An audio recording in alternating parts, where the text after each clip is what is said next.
Amém. Irmãos, a leitura de Jonas capítulo 3, retomando hoje, provavelmente encerraremos domingo que vem, retornando no último domingo deste mês, retornando assim a exposição de Êxodo. Nós então ficaremos hoje no capítulo 3, a primeira parte da exposição será pela manhã, segunda à noite. Nós vamos à leitura de todo o capítulo, mas nos deteremos aos 5 primeiros versos do texto. Jonas capítulo 3.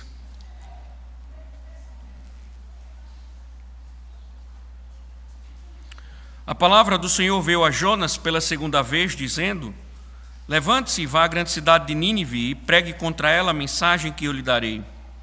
Jonas se levantou e foi a Nínive, segundo a palavra do Senhor. Ora, Nínive era uma cidade muito importante diante de Deus. Era necessário 3 dias para percorrê-la. Jonas começou a percorrer a cidade, caminho de um dia, e pregava, dizendo: Ainda 40 dias e Nínive será destruída. Os ninivitas creram em Deus, proclamaram um jejum, e vestiram roupa feita de pano de saco, desde o maior até o menor. Quando esta notícia chegou ao rei de Nínive, ele se levantou do seu trono, tirou os trajes reais, cobriu-se de pano de saco e sentou-se sobre cinzas, e mandou proclamar e divulgar em Nínive o seguinte: Por mandado do rei e dos seus nobres, ninguém, nem mesmo os animais, bois ou ovelhas, pode comer coisa alguma. Não lhes deem pasto, nem deixem que bebam água. Todos devem ser cobertos de pano de saco, tanto as pessoas como os animais. Então clamarão fortemente a Deus e se converterão, cada um do seu mau caminho e da violência que há nas suas mãos. Quem sabe, talvez Deus se volte e mude de ideia, e então se afaste do furor da sua ira, para que não pereçamos. Deus viu o que fizeram, como se converteram do seu mau caminho, e Deus mudou de ideia quanto ao mal que tinha dito que lhes faria, e não o fez. Senhor, que privilégio, ó Deus, nós estarmos diante do Senhor. E agora, ó Deus, principalmente, quando ouviremos a Tua poderosa voz. E que assim seja, Senhor. Fala-nos, ó Deus, segundo as Tuas misericórdias, segundo o Teu poder, com o poder do Teu Espírito, Senhor. Que a Tua palavra, ela de fato, ó Deus, cumpra o Teu propósito em nossas almas. Abre, Senhor, o nosso entendimento, desperta a nossa consciência, alegra o nosso coração e nos enche, Senhor, do Teu favor neste momento, para a glória do Teu santo nome. Amém. Pode sentar, irmãos.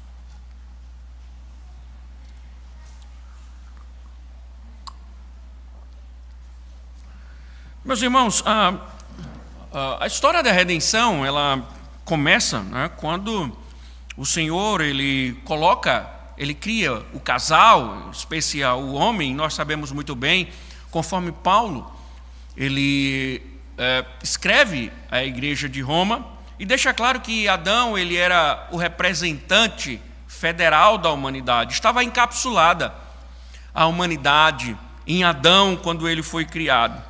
Por isso que Paulo argumenta que a queda de Adão é a queda de todo homem. A queda de Adão é a queda de toda a humanidade.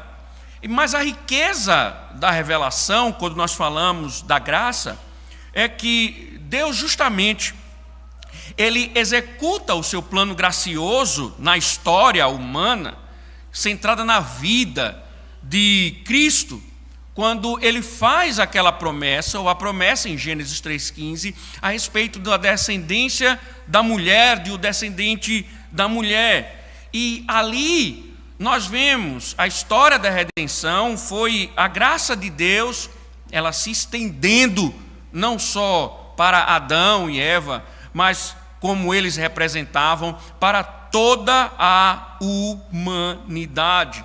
Então nós já vemos ali no Jardim do Éden a graça de Deus, ela sendo revelada a todos os homens, Agora, quando nós fazemos o desenvolvimento, ou conhecemos o desenvolvimento da história da redenção, nós, quando pensamos nela, somente a história graciosa em que Deus vai salvar um povo através de um descendente, nós devemos pensar não somente que Deus ele planejou uma história para que atingisse a humanidade, mas dentro desse enredo, a graça ela vai se revelando no decorrer da história, também em indivíduos dentro desse enredo.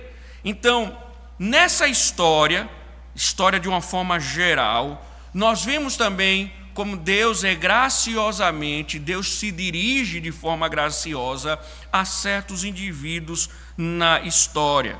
Então, na nossa história, como seres que se rebelam, no decorrer desta história, nós observamos a graça de Deus também sendo manifestada. E pensemos na história de Jonas, por exemplo. Nós vimos até aqui, espero que você lembre bem, Jonas recebe a vocação do Senhor, do primeiro capítulo, para ir a Nínive, e o grande conflito é que ele rejeita o convite do Senhor, a ordenança do Senhor. Nós vimos o desenvolvimento, ele foge de Deus, Deus vai e intervém com a grande tempestade, e ameaça destruir o meio de sua fuga, que era a embarcação.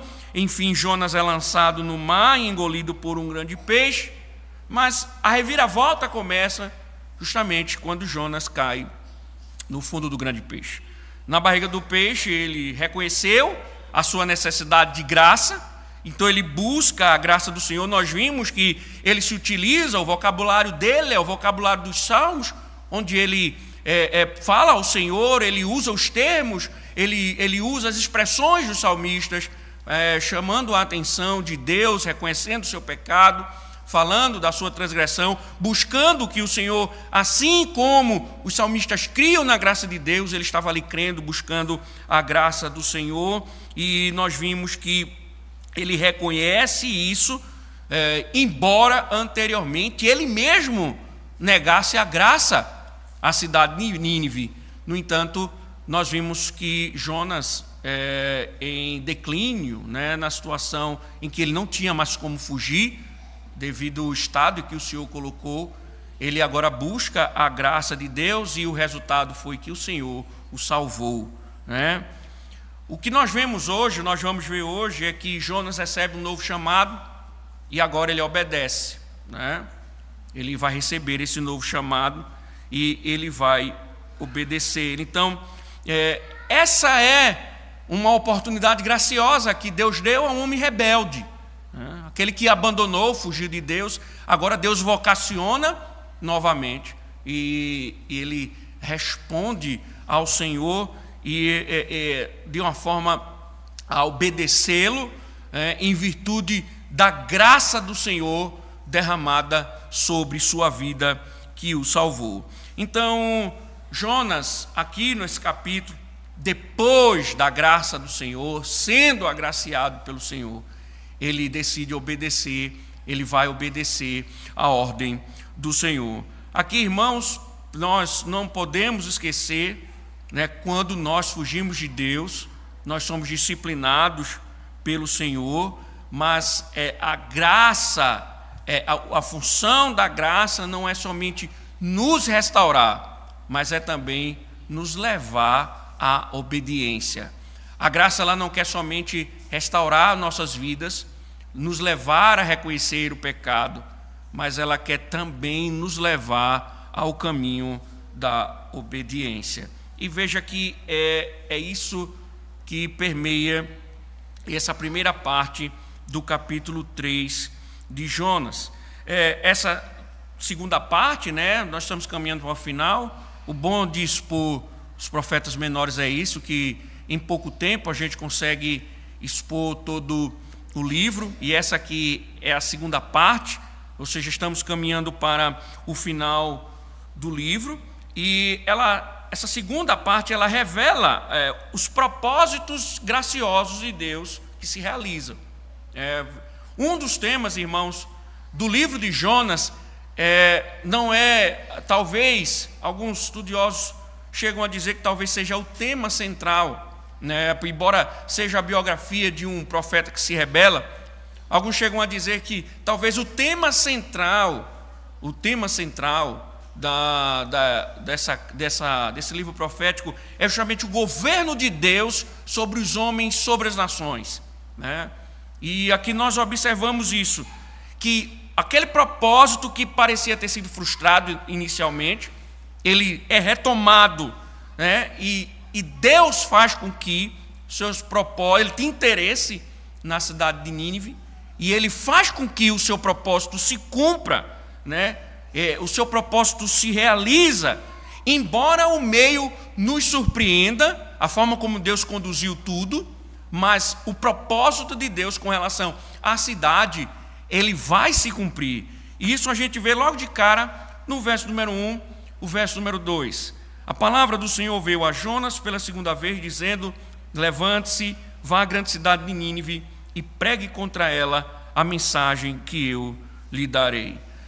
Se você percebeu bem, essas palavras elas se assemelham ao chamado anterior que foi rejeitado. Parece, por vezes, né, uma leitura rápida, que há uma repetição de palavras, mas nós, entendendo o contexto agora, Jonas, depois de uma experiência profunda de julgamento do Senhor, a linguagem bíblica é que Jonas experimentou a morte, ele lidou com a morte no fundo do peixe, e nós vimos que Jonas, ele busca a graça do Senhor, uma graça que ele negou aos ninivitas, mas ele clama ao Senhor, e um dos grandes momentos desse livro é que Jonas é salvo pelo Senhor.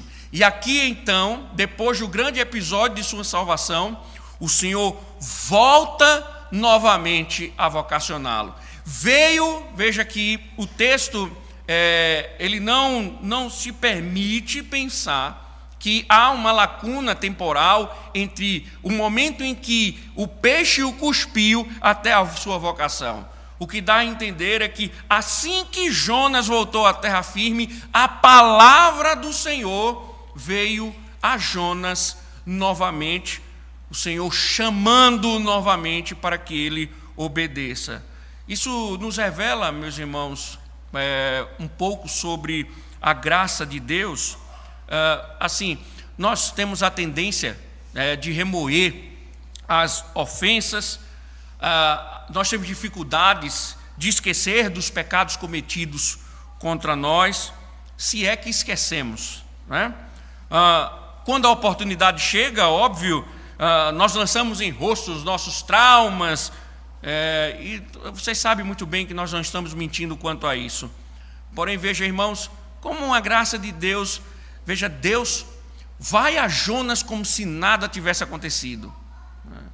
Veja que, apesar de toda a rebeldia de Jonas, Deus vai a Jonas, o vocaciona novamente como se nada tivesse acontecido. Irmãos, esse é um aspecto da graça maravilhoso, né? Porque, veja, Deus esquece, essa é uma verdade bíblica, Deus esquece o nosso passado, Ele não lança o nosso passado contra nós, Ele não é alguém que fica a esfregar em nosso rosto o nosso passado, aquilo que nós fizemos, aquilo que nós cometemos, né? Jonas desobedeceu ao Senhor, o Senhor volta a chamá-lo, e esse é um aspecto gracioso de Deus, que Deus não lembra, né? Deus diz: vá a Nínive e pregue, vá a Nínive e pregue. Isso não é maravilhoso, meus irmãos? Porque a graça é isso, é que Deus não fica ressentido com os nossos pecados. Deus não fica ressentido com aqueles que se humilham e pedem perdão por meio de Jesus Cristo. Isso mostra, irmão, sabe por quê? Porque, olha, a graça, ela sempre tem uma segunda chance para os seus. A graça sempre tem uma segunda chance para os seus. Jonas está recebendo uma segunda chance. assim como nós recebemos, assim como você recebe de Deus, muitas vezes uma segunda, uma terceira, uma quarta, uma quinta. Então, veja, irmãos, é natural que o pecado, ele faça algo, mexa com o nosso coração de tal forma que nós nos enxergamos as piores pessoas possíveis e que muitas vezes nós nos tornamos indignos da graça e por vezes o pecado cria em nós uma sensação de que Deus não tem mais interesse em nossas vidas. Mas o que nós estamos vendo, irmãos, é a experiência de Jonas nos mostrando que quando nós lidamos com a nossa desobediência e com o nosso pecado, nos arrependemos e buscamos a graça do Senhor, nós temos de Deus mais uma oportunidade. Nós temos de Deus mais uma oportunidade. A grande mentira do diabo, irmãos, aos nossos corações, é que Deus abandona os seus filhos e não é mais gracioso para com aqueles que pecam contra Ele, quando a graça nos mostra que Deus tem sempre oportunidades para aqueles que se arrependem, para aqueles que buscam a face do Senhor. E Jonas está aqui recebendo uma segunda chance, a sua segunda vocação. Até porque Deus estava determinado, meus irmãos, a realizar o seu plano com o seu servo. E Deus, olhe, Deus está determinado a realizar o seu plano em nós. Ele estava determinado a realizar o seu plano em Nínive, através do seu servo. Então, a salvação de Jonas, através de um peixe, não era uma maneira de escapar do chamado de Deus para a sua vida. Deus mesmo chamou Jonas para pregar em Nínive.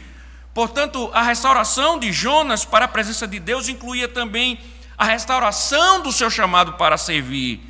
Isto é, irmãos, os nossos pecados não frustram os planos de Deus.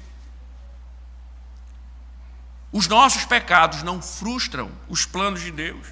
Pelo contrário, o que nós olhamos nas Escrituras, e aqui em especial, é que Deus se utiliza deles.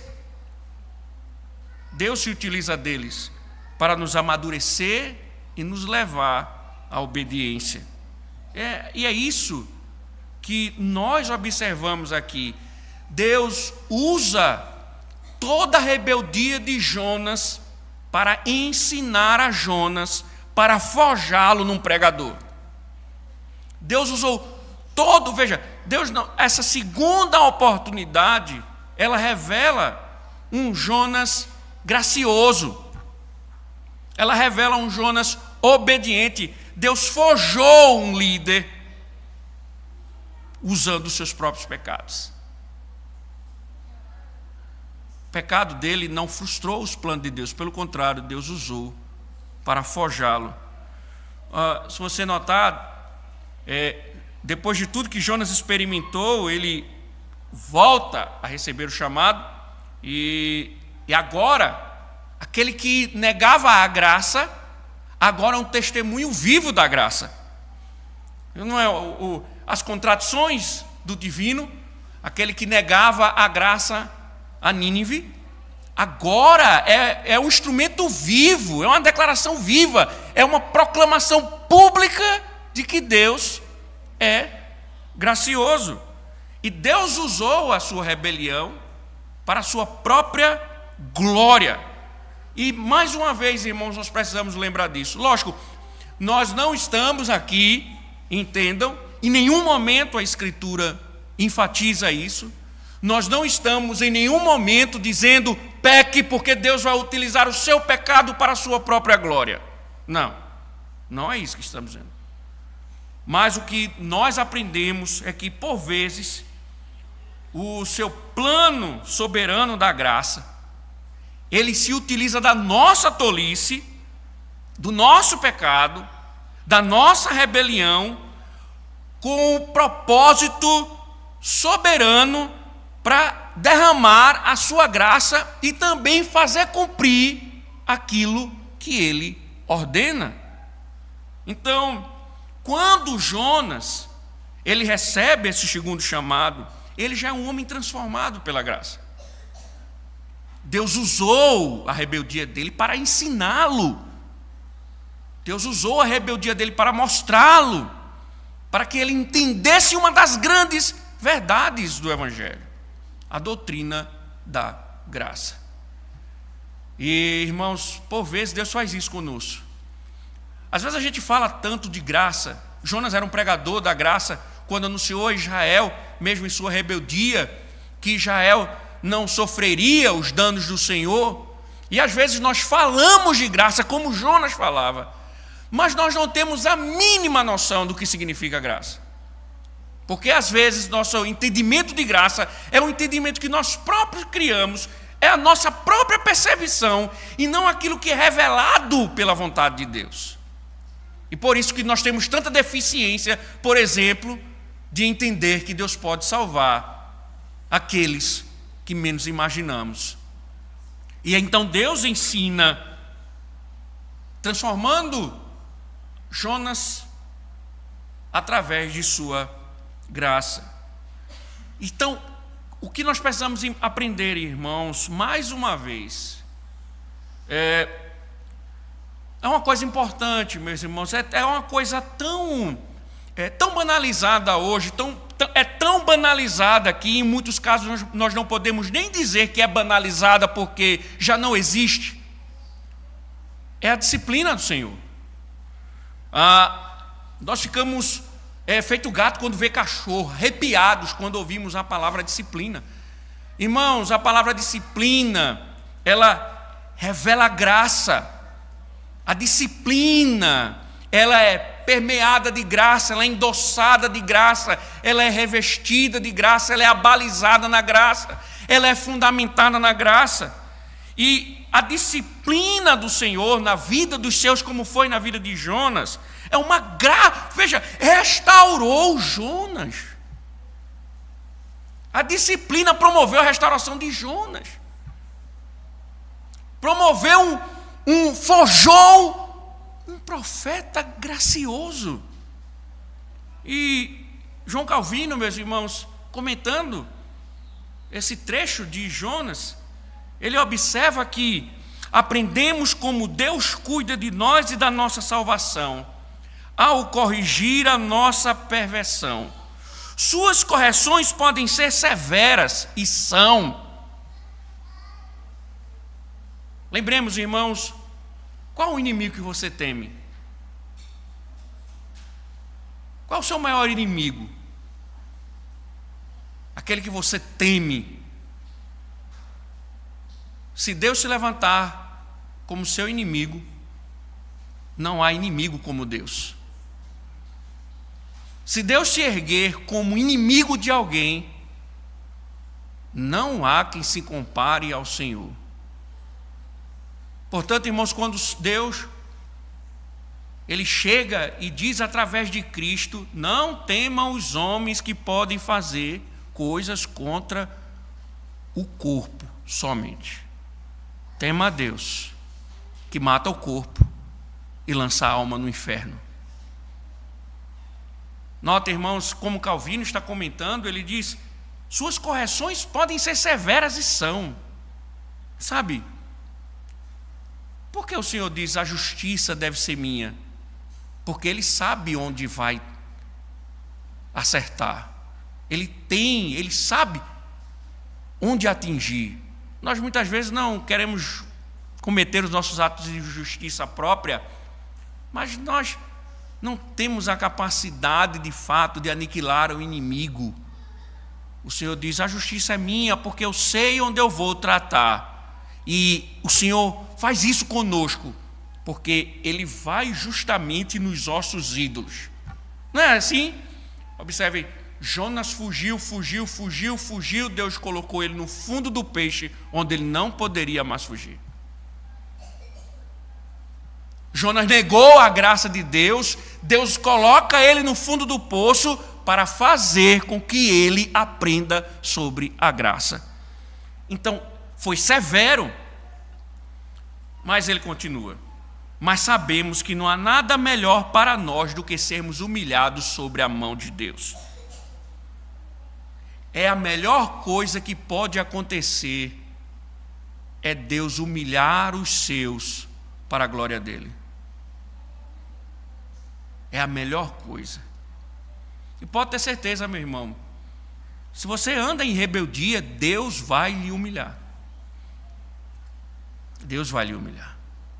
Ele tem que fazer isso. Porque se ele não fizer, você se perde. Ele vai ter que lhe humilhar. Então nós só temos duas opções, irmãos, quando nós andamos em rebeldias. Ou nós somos disciplinados para sermos agraciados, ou nós somos entregues aos nossos pecados. E o que preferimos? Eu prefiro a disciplina, irmãos. Eu prefiro a disciplina, porque a experiência de Jonas é essa. A disciplina do Senhor levantou um homem agora que vai pregar a cidade de Nínive. Deus levanta o seu profeta e ele vai pregar a cidade de Nínive. E aqui, irmãos, veja, do mesmo jeito que o texto mostra a vocação de Jonas, vem a ordem de Jonas e vem a obediência de Jonas. Na mesma intensidade que foi o primeiro capítulo, e veio a palavra do Senhor, levante-se e vá à cidade de Nínive, em seguida vem Jonas se rebelando, mas Jonas fugiu da presença do Senhor. Você vai ver que Jonas levantou-se e foi pregar em Nínive. Não poderia ser diferente, irmãos, porque aquele que foi agraciado agora, ele vai obedecer ao Senhor. Ele vai obedecer ao Senhor. Veja o verso número 3, que ele diz: Jonas se levantou e foi a Nínive segundo a palavra do Senhor. Ora, Nínive era uma cidade muito importante diante de Deus, era necessário 3 dias para percorrê-la. Nota, irmãos, naturalmente ele obedece. Naturalmente. Ele foi obedecer. Veja, o perdão alimentou o zelo dele. E é isso, irmãos, o perdão ele alimenta o zelo do povo de Deus. A graça que se manifesta, ela alimenta, ela é um combustível que alimenta o zelo do povo de Deus para servi-lo. E é um interessante, irmãos, aqui, que os perigos, eles existem ainda nesse processo de obediência. Nada mudou com relação ao contexto da cidade de Nínive. Jonas, ele tinha ciência de que iria fazer uma longa jornada, uma jornada perigosa, no centro de um império mais violento do seu período. E sabe qual era a mensagem? Ele deveria ir lá ameaçar esse povo, uma ameaça do Deus poderoso com julgamento. Humanamente falando, irmãos, ele iria para uma cidade inimiga, anunciar que Deus iria destruí-los.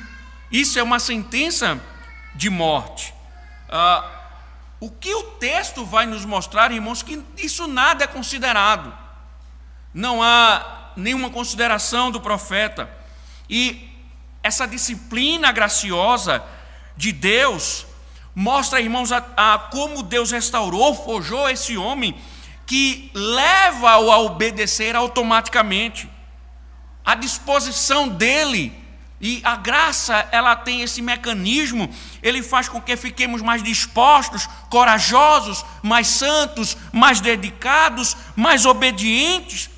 Então, Jonas agora está disposto, e é isso que o Senhor quer. O Senhor, quando trata o coração de um homem, Ele quer levá-lo à obediência. Ele quer levá-lo à obediência. E se você perceber, meus irmãos, Jonas foi, diz o texto, e foi pregar a cidade de Nínive segundo a palavra do Senhor. Que interessante, não é? Por que, irmãos? Esse detalhe, porque, lembre-se, Jonas fugiu. Jonas fugiu. O Senhor ordenou e ele fugiu. Agora, ele vai segundo a palavra do Senhor. Ele não vai mais seguir as circunstâncias, os seus temores, o seu coração, forjado agora na graça. Ele vai obedecer à ordenança divina. Sua vida agora, ela passa a ser submissa à vontade revelada de Deus. Como profeta, irmãos, isso vale para todos aqueles que proclamam a palavra do Senhor. Porque uma das coisas que nós aprendemos automaticamente é que aqueles que pregam a palavra, eles não inventam os seus sermões. Eles não adequam a mensagem para agradar os caprichos dos seus ouvintes. Jonas nos mostra aqui uma tarefa profética. Quando você vai proclamar a palavra de Deus, sua obrigação é declarar de forma mais clara e objetiva e poderosa unicamente a vontade de Deus. Jonas vai pregar a palavra de Deus. Jesus vai dizer em João que aquele que é enviado de Deus fala a palavra de Deus, faz a vontade de Deus. Jonas vai proclamar a vontade de Deus. Mas note, irmãos, o objetivo aqui é que ele vai cumprir a palavra de Deus. Ele não vai mais seguir o seu coração, ele não vai seguir mais os seus temores, ele não vai seguir mais os seus pressupostos a respeito da graça. Ele vai fazer aquilo que Deus ordena. Então, uma pessoa, irmãos, que é forjada na disciplina, que recebe a graça do Senhor, ela deixa de fazer negociata com Deus e ela passa a se submeter à vontade de Deus. Ela não vai mais negociar, agora ela vai se submeter à vontade de Deus. Todos aqueles, irmãos, que passam pelo processo da disciplina do Senhor, sempre estão prontos para fazer tudo aquilo que está sendo ordenado. Jonas vai fazer segundo a vontade do Senhor. Nós estamos vendo um outro Jonas.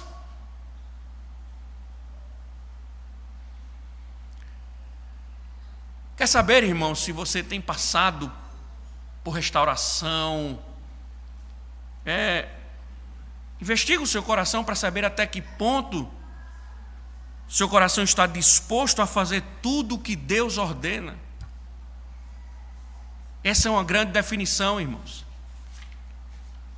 Nós muitas vezes, veremos hoje à noite, nós nos impressionamos com os aparatos externos religiosos, mas nós muitas vezes desconsideramos que nosso coração está longe da vontade do Senhor. Nós achamos que a nossa maquiagem hipócrita, ela simplesmente resume tudo, e nós muitas vezes não percebemos. Nós estamos negociando com Deus. Deus diz: lembra-te do dia de sábado para o santificar, e nós estamos numa negociata. Não adulterarás, e nós estamos negociando. Não furtarás, e nós temos uma proposta para quebrar o mandamento. Irmãos, isso não é típico daqueles que estão sendo tratados pelo Senhor. Se você negocia com Deus, é necessário que você veja até que ponto você é um rebelde ou até que ponto você precisa ser restaurado pelo Senhor. E o efeito, irmãos, da experiência de Jonas e a mudança causada nele pela graça foram além de uma mera obediência. A Bíblia mostra que ele é ousado. Veja que Jonas diferente, irmãos. Que Jonas mudado. O cara que... Percebe a conexão entre o capítulo 3 e o capítulo 2? Ele chega numa embarcação, ele vai e foge, ele não prega o evangelho, ele vai dormir, ele fica lá no seu sono profundo, tão profundo que a embarcação está sofrendo com a tempestade e ele está insensível. Imagine, irmãos, agora, se você recebesse um chamado, por exemplo, aqui não, talvez, dizem, bairro tal é perigoso, mas imagine umas grandes metrópoles, grandes cidades, bairros perigosíssimos.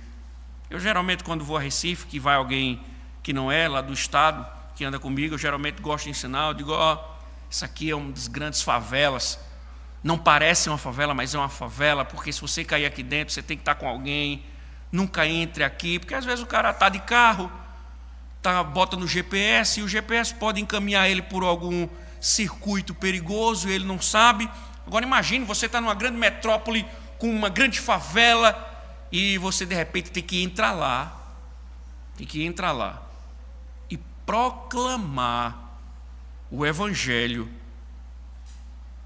anunciar o juízo do Todo-Poderoso. Irmãos, Jonas agora é novo. Veja o verso 4, que ele diz: Jonas começou a percorrer a cidade, caminho de um dia, e pregava dizendo, ainda 40 dias e Nínive será destruída. Olhe, observe, irmãos, o texto é muito rápido. Jonas, ele é ousado. É uma grande cidade e ele já vai pregar. Ele vai anunciar na cidade, ele entra na cidade e começa a proclamar o anúncio de Deus. Então, veja, irmãos, ele já havia sofrido grande aflição na mão de Deus, mas ele experimentou a bênção da graça de Deus, e a disciplina fez dele um homem corajoso para fazer a vontade e para proclamar a vontade do Senhor. Isso mostra, irmãos, que como a fuga de Jonas cumpriu o propósito de Deus. Como a fuga de Jonas cumpriu o propósito de Deus. Não se esqueçam disso, para forjá-lo no novo homem. Os desvios da aprovação e até mesmo do pecado foram moldados por Deus para o propósito em sua vida. E com a consciência agora do perdão, ele tinha uma plena dedicação. Vem a palavra do Senhor, ele se levanta, entra na cidade e começa a pregar o evangelho. E aí, irmãos, quando nós destacamos essa coragem, observe o texto que ele diz, ainda 40 dias e Nínive será subvertida. Irmãos, o que ele está falando? Veja, o Senhor ordena que ele pregue, e o que ele está pregando é o julgamento de Deus. Deus disse, você vai pregar que ela será destruída. Como é que, pastor, o senhor está falando de graça, e Deus levanta um profeta para ir para um lugar, para dizer que Deus vai julgá-los? Como é que o senhor está falando de graça e Deus está ameaçando? Porque, permitam-me, parênteses, eu tenho visto ultimamente na internet uma coisa que tem me assustado bastante. Eu tenho comprado os livros, inclusive, para ler. Porque tudo agora é abuso.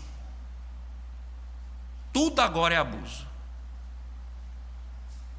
Tudo agora é abuso.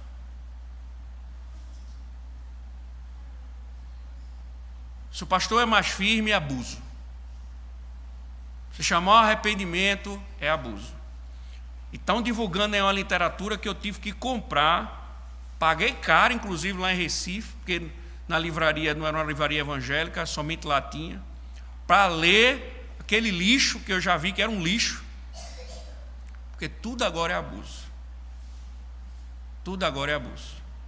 Irmãos, que vocês não entrem por esse caminho. Vocês não entrem por esse caminho. Porque até eu me senti abusador pela literatura. Porque é tudo muito sensível. É tudo muito sensível.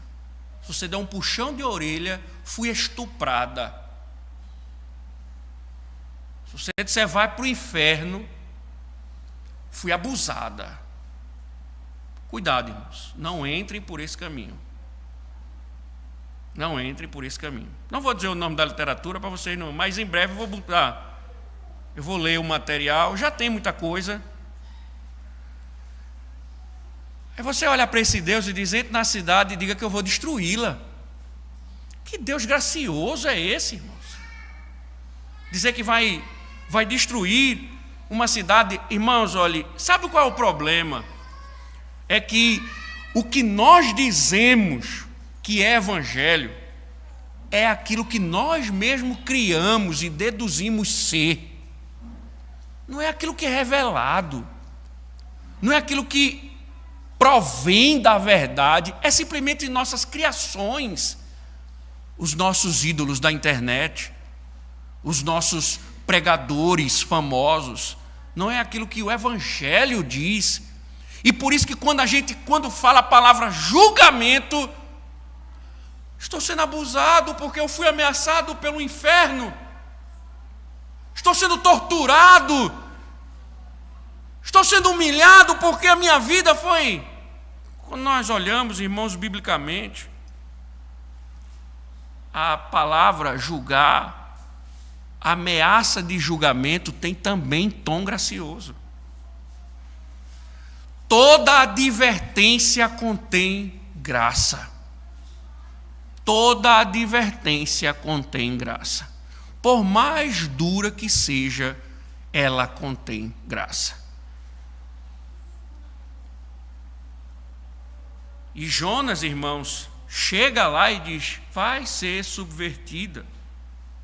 Porque, irmãos, o julgamento de Deus, a ameaça de Deus, manifesta a sua graça, porque Ele está dizendo que não quer que aquele que está a ouvir o julgamento pereça. Isso não é uma misericórdia? Imagine, irmãos, se Deus nos julgasse sem nos alertar. Mas quantas vezes, antes de você cair na disciplina do Senhor, quantas vezes Deus falou com você?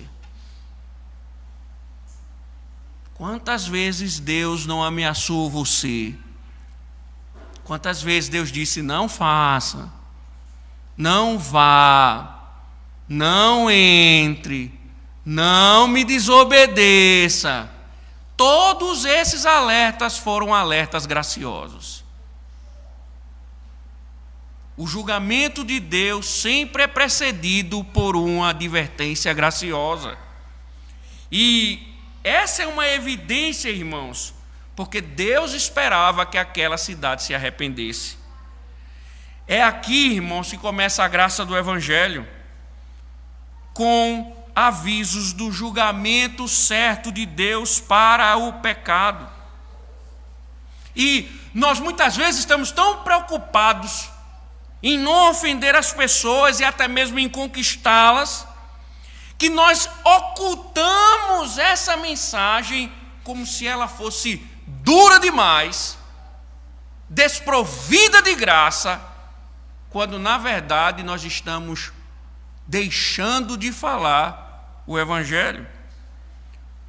Martin Lloyd Jones, ele chega a dizer, a essência do evangelismo é começar pregando a lei de Deus. Veja, irmãos, não existe Eu só posso entender a graça quando eu tiver a compreensão exata de quem eu sou. E só quem pode dizer quem eu sou é a lei de Deus. Então ele diz, a essência do evangelismo é começar pregando a lei. E é porque a lei não tem sido pregada que hoje temos um evangelismo tão superficial.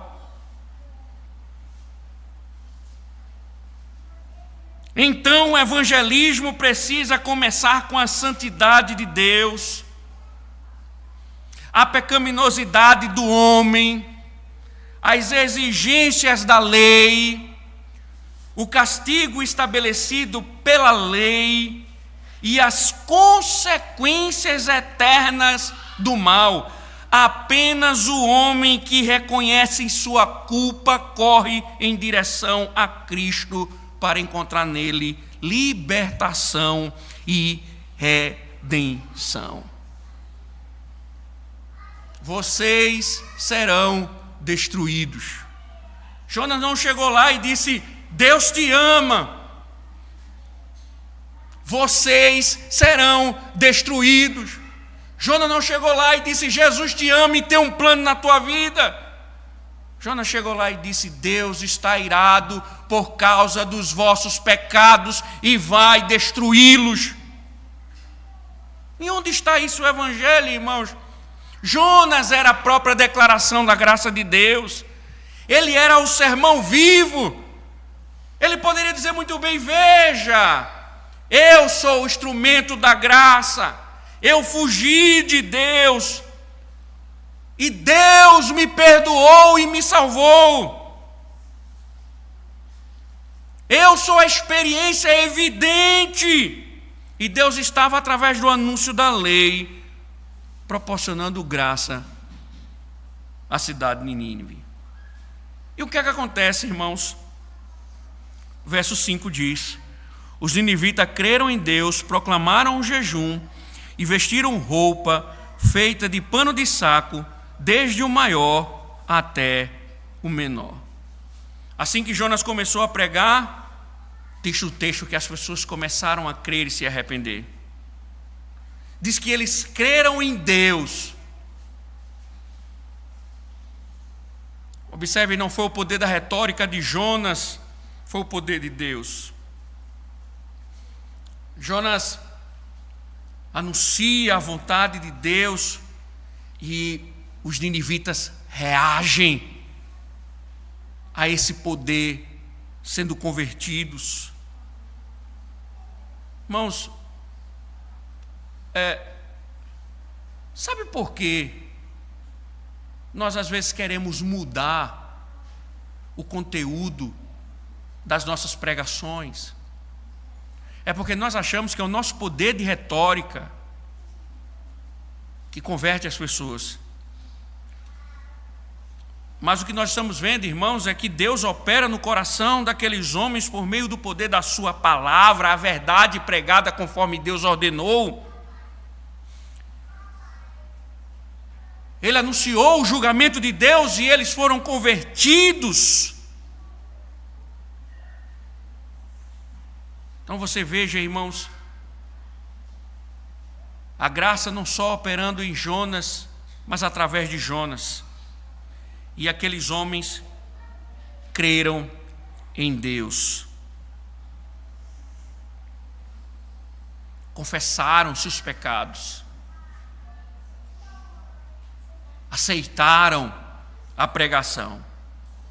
E é a segunda parte da narrativa. É o movimento que existe de humilhação para que eles se livrassem do julgamento de Deus.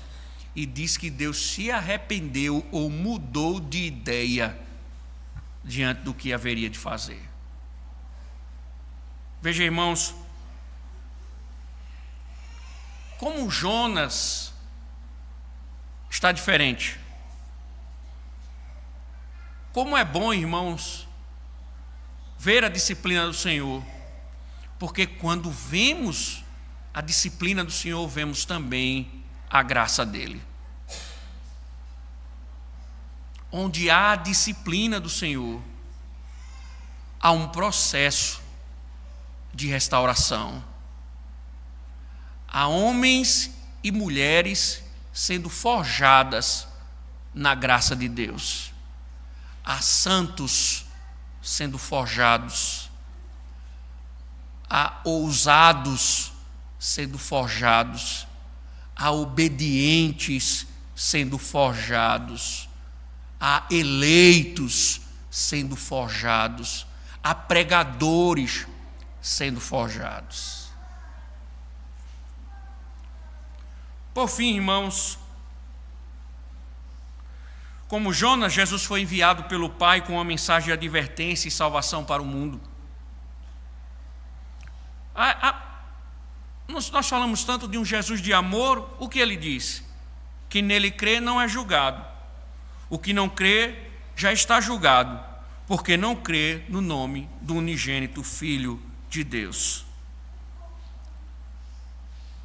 A mensagem do Senhor não é uma salvação indiscriminada, no sentido de que todos serão salvos, independente de se aproximarem ou não. O Senhor deixa claro a sua salvação é para aqueles que se achegam até Ele.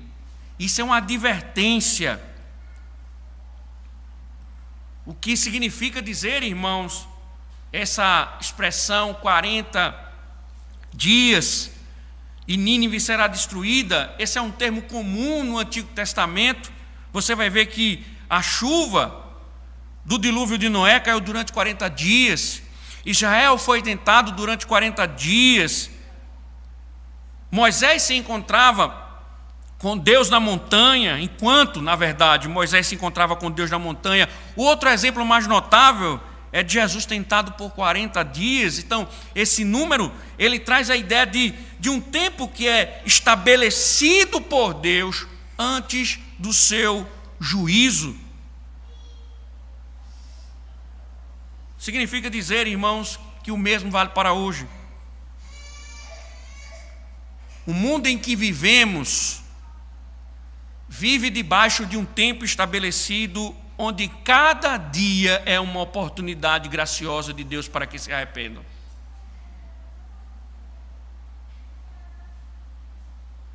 O dia do juízo pode ser amanhã, ou até mesmo hoje, mas Ele virá julgar os homens. Por isso, quão gracioso tem sido Deus ao chamar as nações ao arrependimento. Então, quando nós pensamos no julgamento de Deus, nós devemos nos lembrar que assim como Deus está ameaçando, Deus também está sendo gracioso. E a sua graça está sendo revelada ao conceder ao homem todos os dias a oportunidade de arrependimento. Mais tarde, irmãos, nós veremos os verdadeiros frutos do arrependimento, quando os ninivitas de fato se voltam para o Senhor. Oremos. Graças te damos, ó Deus. Obrigado, Senhor, pelas tuas misericórdias sobre nós, pelo privilégio que temos de andar nos teus preceitos, nos teus caminhos, de ouvirmos a tua voz e de também, ó Deus, sermos corrigidos pelo Senhor para a glória do teu santo nome, para operar, ó Deus, em nosso favor. Obrigado, ó Deus, porque quando nos perdemos, o Senhor nos encontra. Quando fugimos, o Senhor nos busca para nos forjar servos que te glorificam. Nos faz, ó Deus, ousados, obedientes, submissos para a glória do teu santo nome. Amém. Irmãos, cantemos ao Senhor com o Salmo 70, a parte B. Em seguida vamos para o sacramento da ceia do Senhor.